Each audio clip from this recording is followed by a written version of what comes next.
वो बैठने के लिए जगह दे गए, आदमों को कुर्सी दे गए। आजकल लोग जाते हैं तो लोग सम्मान करते हैं आदमों का, लेकिन मैं ये जरूर कहूंगा इस युवा पीढ़ी से,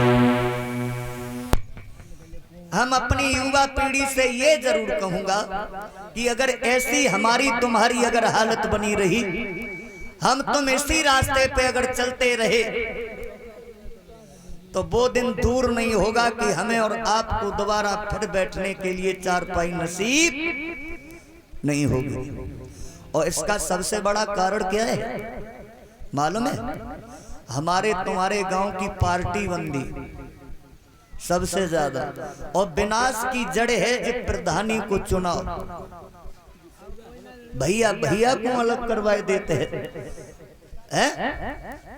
अरे इतना याद रखना माताओं बहनों भाइयों, तुम किसी की नेता को देख लो, किसी को नेता को आप देख लीजिए, उनके आपसी संबंध बहुत अच्छे मिलेंगे, और हम और आप लड़के मरे जा रहे हैं। मैं ये नहीं कहता जिसकी इच्छा हो उसे वोट दीजिए आप, लेकिन कभी आपस में मतभेद नहीं होना चाहिए। और सबसे बड़ी केवल कमी यही, अहीर जोर मालूम किन पे दिखाते हैं आजकल। हाय दैया, पिताजी बड़े बूढ़े हो गए और कहूं धोखे से अगर बाप ने छोटे वाले को 1 बीघा ज्यादा लिख दी और बड़े वाले को 1 बीघा कम लिख दी, और बा ने संजय को नवक के संग देसी मारो, आओ संजय को ओरे भागे, अरे बूढ़ा तेरी इतनी हिम्मत, तुमने भाई कम ज्यादा लिखी दी, हमें कम लिखी। आए दैया कनपटी पे तमंचा तान दो। भैया ने अगर तुम मैडम ने धोखे से तो हल लग गो, तो भैया पे लठिया चलान के लिए तैयार है। जब हमारे आपके परिवार में शंभू नहीं है तो हमारा समाज कैसे सुधर सकता है? एकता में भक्त लोगों बहुत बड़ा बल होता है। मैं जब छोटा था तो हमें पढ़ने के लिए एक पाठ आता था, मैंने पढ़ा था। एक पिताजी थे, अपने बच्चों को सीख देते थे, उन 4 भाइयों में बड़ा झगड़ा रहता था। तो एक दिन उन्होंने एक लकड़ी मंगाई, उसे हाथ से लिया, काय से बेटा तोड़ो, तो बच्चों ने तोड़ दी। फिर लकड़ियों का गट्ठर बनाया, अब एक एक बच्चे को दी, बोले इन्हें तोड़ के दिखाओ, तो किसी ने नहीं तोड़ पाया। तो हम तुम एक होके रहेंगे तो किसी की भी कार्य को कर सकते हैं, लेकिन अहीरे कहूं ही ना पाए। जब मैं सबसे बड़ी कमी का है, आए दैया अगर पड़ोसी की ठेन होए मम्मी किस्म, तो पड़ोसी अपनी आंख ही फुरवाई लिए। अहीर में सबसे बड़ी कमी है, अगर पड़ोस को लड़का ने उन्नति करते है तो कहें समझ लो जब कैसे आगे न बढ़ जाए, नहीं तो हमारी तो नाक कट जाए। अरे हमारी तुम्हारी काहे की नाक कटेगी? कोई हमारे घर परिवार का, हमारे समाज का आगे जा रहा है, उसका सहारा बनिए। और अगर एक तो ही सहारा हो तो अब लोग देखो सबके रेजिमेंट बन गए हैं, सबके रेजिमेंट बन गए, लेकिन हमारा आपका रेजिमेंट क्यों नहीं बन पा रहा है? क्योंकि हमें तुम में एकता ही ना, और ना शायद हो पाए। जाने कितने नेता आए अहीरों के मसीहा, कहते कहते खत्म हो गए, हमारी क्या औकात है, हम भी चिल्लाते चिल्लाते किसी दिन मर जाएंगे, लेकिन बन नहीं पाएगा।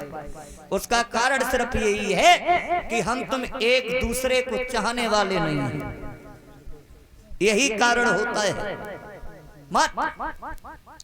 और इसी वजह से हम और आप पिछड़ते चले जा रहे हैं। आओ मैं 2 लाइनें आपको यादवंश के बारे में बताऊं।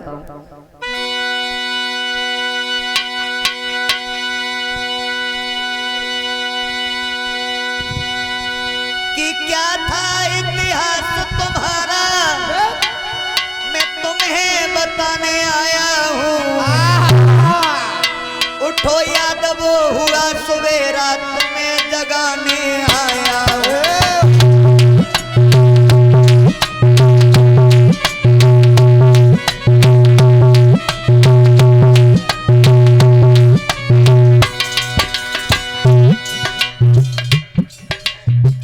तुम परदादाओं ने जो बनाया था उसे बना नहीं रहे, बिगाड़ रहे हैं। याद रखना।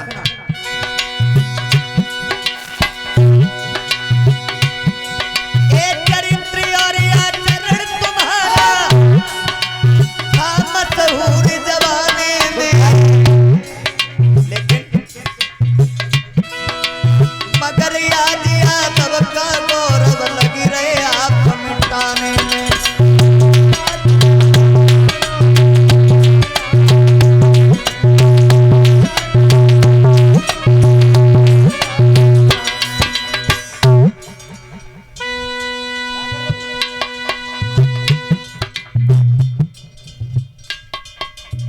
याद रखना।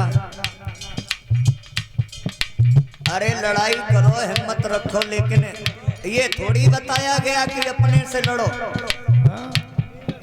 भैया को हाथ तोड़ दे, बाप की खपरी फोड़ दे, जेल में चले जाओ, जा बहादुरी थोड़ी है। जेल जाना गलत नहीं है, लेकिन अच्छे कर्म करके। यादवों के लिए जेल जेल नहीं बल्कि सत्याग्रह मंदिर हुआ करता है, लेकिन अच्छे कर्म करके। अब जाना है शराब पी के कब बहन बेटिया को छेड़ो तब जेल में जाओ। जूता है बेहरार पत को तो पत्तों भीतर बहुत मनते पत। अच्छे कर्म करके। अब देना है कौ दीन दुखी को देख लो, कैसे अपने से टेबल पे गुस्सा बहुत जल्दी आता है परीक्षर महाराज। और अपने से अगर जबर पे गुस्सा आई गई तो मम्मी की समझ लो हॉस्पिटल में ही आंखें खुले। अपने से अगर जबर पे गुस्सा आई गई तो जा तो मानिए लो कि आंखें तुम्हारी हॉस्पिटल ही में खुले। तो अपने से जबर पे तो गुस्सा आते ही ना है बलराम भैया, निबल पे। याद रखना, मैं ऐसे ही नहीं कह रहा हूं, ये लिखा है, उस बात को मैं बता रहा हूं। महाभारत पढ़कर देख लिया यदुवंशी श्रेष्ठ कहाए हैं।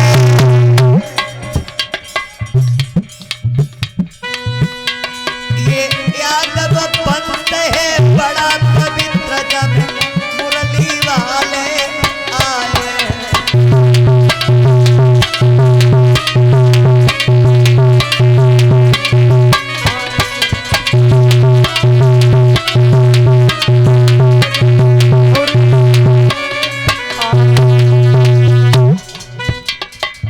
अब एक कमी हम और आपने नई और बना ली, किसी दूसरे ने नहीं, खुद अपनी एक नई कमी बनाई। परीक्षित महाराज कौन सी? अगर तुम ज्यादा ना आगरा से आगे पहुंच जाओ तो लोगों से यही कहोगे, कौन हो? अगर किसी से बातचीत होने लगे यादव है, अरे तो नेताजी के वंश के हो। एक ही बात, इतनी मुलायम सिंह के परिवार से हो, बाहर इतना ही नेताजी का नाम काफी है। तो केवल नेताजी के नाम से जानकारी हमारी आपकी होती है, लेकिन हाँ एटा, इटावा, मैनपुरी, फरुखाबाद, कन्नौज, शाहजहांपुर, हरदोई में इधर अगर लोग पहुंच जाए और बिटिया को रिश्ता लेके जाए या रिश्ता वाले घरे आए तो जा जरूर पूछ ले तो भैया फलाने सिंह घोसी है या कमरिया है? बताओ। ये अपने यहाँ की बात है। ये जितने भी भक्त लोग आए हैं, अगर कोई हमें ये बता दे, मैं उसे मोह मांगा इनाम दूंगा कि भगवान कन्हैया घोसी हते या फिर कमरिया हते। आपस में बैर ना बढ़ाओ, ये घोसी कमरिया कुछ भी नहीं है। याद रखना, एक दुनिया वाले भूल गए कोई उपदेश समरिया, आपस में हम खेल घोरी रहे घोसी और कमरिया का।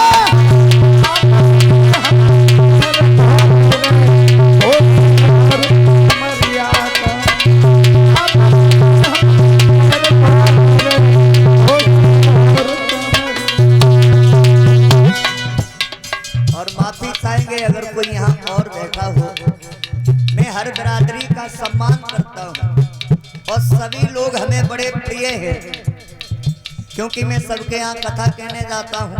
हमें किसी जात बिरादरी से कोई नफरत नहीं है, लेकिन इतना जरूर है जो हम यादवों की बुराई करता है उनके लिए कहना चाहूँ। जो मेरी बुराई नहीं करते हम उनकी बुराई नहीं करते, लेकिन जो हमारे यदुवंश की बुराई करता है उनके लिए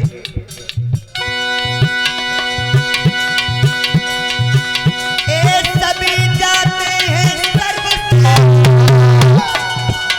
पर यादव अभी नगीना। यादव जात में भेद करे सारो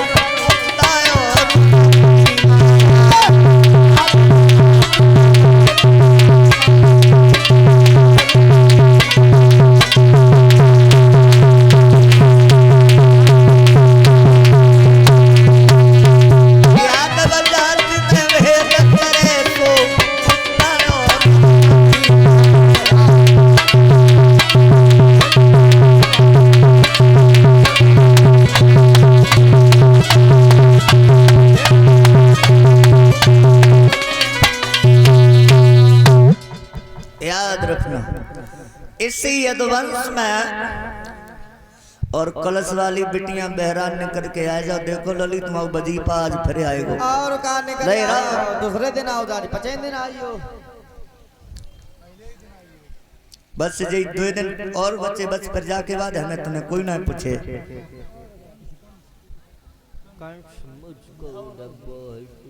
आज बलराम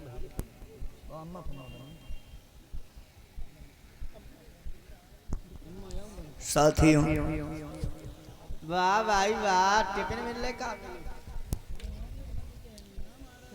साथियों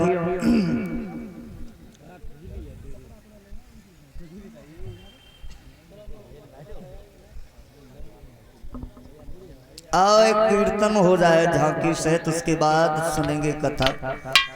अरे गोल्डी आज कहाँ लगे हो, हमें तो घाटा ही घाटा है।